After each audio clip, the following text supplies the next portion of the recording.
আমি সিন্ড্রেলার গল্পের কথা বলছি, যা আমাদের সকলের পরিচিত। একবার ছিল একটি সুন্দরী মেয়ে, সিন্ড্রেলা, যাকে তার দুষ্ট সৎমা ও সৎ বোনেরা অত্যাচার করত। কিন্তু তার জীবনে পরিবর্তন আসে যখন রাজকুমার একটি বলের আয়োজন করে।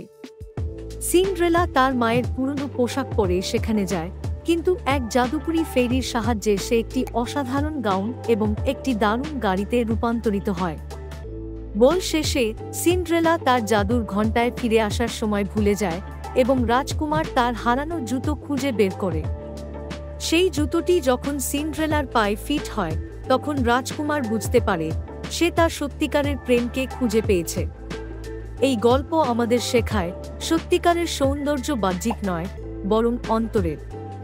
সিন্ড্রেলার মতো আমাদেরও বিশ্বাস রাখতে হবে, কারণ ভালোবাসা এবং ন্যায় কখনো হারিয়ে যায় না।